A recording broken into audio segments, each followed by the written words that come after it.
नमस्कार, प्रदेश के number 1 news channel news 18 Rajasthan पर आप सभी का स्वागत। मैं हूं आपके साथ हेमंत कुमार। चलिए खबरों की शुरुआत करेंगे इस वक्त की बड़ी खबर के साथ।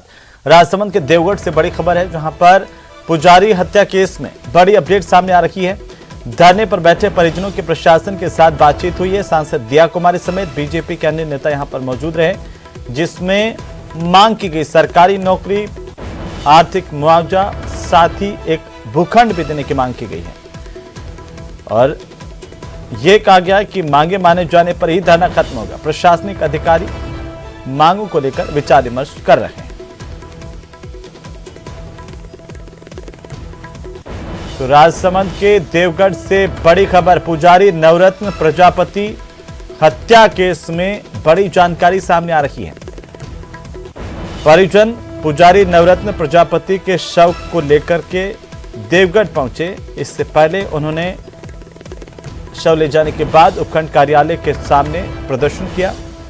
विरोध प्रदर्शन जारी है। बड़ी संख्या में लोगों के साथ भारतीय जनता पार्टी के नेता, बीजेपी कार्यकर्ताओं की मौजूदगी। बीजेपी के कई बड़े नेता इस प्रदर्शन में शामिल हैं। पुलिस के अधिकारी समेत पुलिस जाब्ता मौजूद है। धरना स्थल पर सांसद दिया कुमारी भी पहुंची।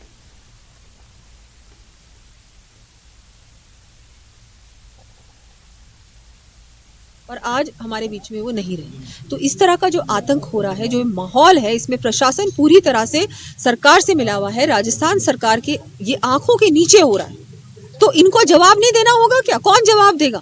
पुजारी जी और आज उनकी जो पुजारन जी है वो भी बहुत गंभीर हालात में हॉस्पिटल में है। क्या उनको वापस लेके आएंगे? और आज ये हुआ है, कल को क्या गारंटी है कि फिर से ऐसा कोई और कांड नहीं होगा? यहाँ पर ये क्या कर रहे थे? अपने हक के लिए लड़ रहे थे ना, क्या कर रहे थे? और कानून जो करता है, ठीक है, कानून का जो भी फैसला होता ये मंजूर करते, लेकिन आप क्यों आके इस तरह से कैसे किया? और यहाँ तक बात सामने आई है कि यहाँ के जो स्थानीय नेता है वो भी इसमें कुछ, इनका भी इन्वॉल्वमेंट है।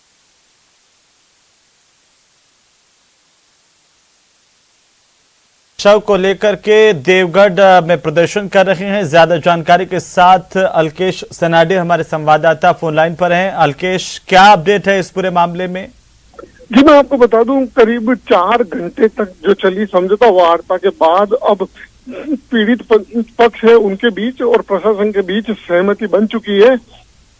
और सहमति के जिन मुख्य बिंदुओं पर जो सहमति बनी उनकी अगर बात की जाए तो इसमें यह हुआ है, फिलहाल जो आश्वासन दिया कि एक जो पीड़ित परिवार है, पुजारी के जो एक बेटे को सरकारी नौकरी की दी जाएगी, वो नगर पालिका, नगर परिषद या जिला परिषद जहां पर भी हो, वो संविदा पर नौकरी दी जाएगी और उसकी फिर उसको जो सरकारी नौकरी में स्थायी करने के लिए फाइल चलाई जाएगी। दूसरा, पीड़ित प्रतिकट स्कीम में इनको जो मुआवजा दिया जाएगा और जो सरकार की ओर से यह आश्वासन दिया गया है कि अधिक से अधिक मुआवजा दिया जाएगा। इसमें माना यह जा रहा है करीब 20 लाख रुपए तक इनको मुआवजा मिलेगा। तीसरी इनकी मुख्य मांग थी कि इस पूरी घटनाक्रम में जो जिस तरह से जनप्रतिनिधियों के नाम आए थे और जो सांसद दिया कुमारी भी धरने पर बैठी थी, और उनका कहना यह था कि इस पूरे प्रकरण में कहीं न कहीं विधायक जो सुदर्शन सिंह रावत भी शामिल है। तो ऐसे में प्रशासन ने इस बात पर सहमति जता दी है कि इस प्रकरण की जांच अब पुलिस की जगह CID CB को सौंपी जाएगी, क्योंकि माना यह जाता है कि किसी भी जनप्रतिनिधि के खिलाफ जांच CID CB करती है। चौथी जो इनकी प्रमुख मांग थी, इनका ये कहना था कि जिस धर्म स्थल से इनको बेदखल किया गया पूजा के अधिकार से, उस धर्म स्थल पर वापस पूजा का अधिकार इन्हें दिया जाए। लेकिन अलकेश, इस पूरे मामले में कौन आरोपी है? किन पर यह आरोप है? जी, बड़ी बात यहाँ पर ये, पुलिस ने जिन आरोपियों को पकड़ा है उसके अलावा पीड़ित पक्ष जो था, पुजारी परिवार और जो भाजपा के नेता थे, वो ये आरोप लगा रहे थे। ये सब कुछ जो हुआ है वो स्थानीय जो विधायक है कांग्रेस के, जो किन किन को पकड़ा है उसकी उनके नाम बताइए। जी, इसमें जो पुलिस ने जो पकड़ा है, जो मुख्य रूप से जो आरोपी था, जिसने पुलिस को इस पूरे जो घटनाक्रम का षड्यंत्र करता माना था, उसका नाम जितेंद्र सिंह है, जिसको पुलिस ने माना था वो हमले का जो मास्टरमाइंड था। वहीं इस मामले में पुलिस ने हरदेव भाट, जो यहाँ पे जो सरपंच पति है, वो एक नरेंद्र सिंह है, इनको इनके समेत जो कुल 8 आरोपियों को जो पकड़ा है, जिनकी गिरफ्तारी बताई है पुलिस ने। और पुलिस का कहना यह है कि इनके अलावा भी और भी आरोपी होंगे जिनकी जांच चल रही है और गिरफ्तार किया जाएगा। वहीं भाजपा लगातार ये आरोप लगाती रही थी, भाजपा के जो आरोप लगा रही थी कि इसमें कहीं न कहीं विधायक की भूमिका है। ऐसे में पूरे प्रकरण की जांच अब सीआईडी करेगी। वहीं एक बड़ी बात ये थी, जिस जमीन को लेकर ये विवाद पूरा हुआ था, पीड़ित परिवार का ये कहना था कि जिस जमीन जो हमारी जमीन है वो गलत खातेदारी में चढ़ा दी गई है तहसीलदार ने। तो ऐसे में ये यहाँ पर जो अतिरिक्त जिला कलेक्टर है उन्होंने एश्योर्ड कर दिया है कि जो जमीन का जो गलत नामांतरण होगा उसका दुरुस्तीकरण कर लिया जाएगा और जमीन वापस इनके नाम इंद्राज करा दी जाएगी। वहीं पीड़ित परिवार के लिए एक आश्वासन सुरक्षा का दिया गया है। उनका यह कहना है कि जब तक पीड़ित परिवार चाहेगा उनको पुलिस प्रोटेक्शन दिया जाएगा। बिल्कुल अलकेश, अब इस मामले में पुलिस का क्या कुछ कहना है? क्या तमाम आरोपियों की गिरफ्तारी कर ली गई है अब इस पूरे मामले के?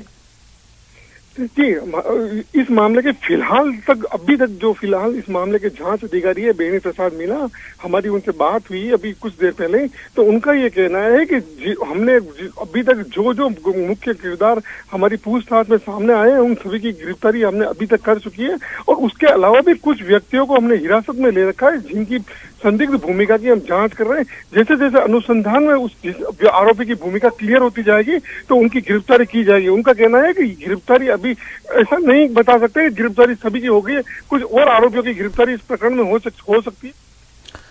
बिल्कुल, चलिए बहुत शुक्रिया अलकेश तमाम जानकारी के लिए। सबसे बड़ी अपडेट इस पूरे मामले को लेकर के ये है कि सरकार और जो प्रदर्शनकारी है उनके बीच में सहमति बन गई है।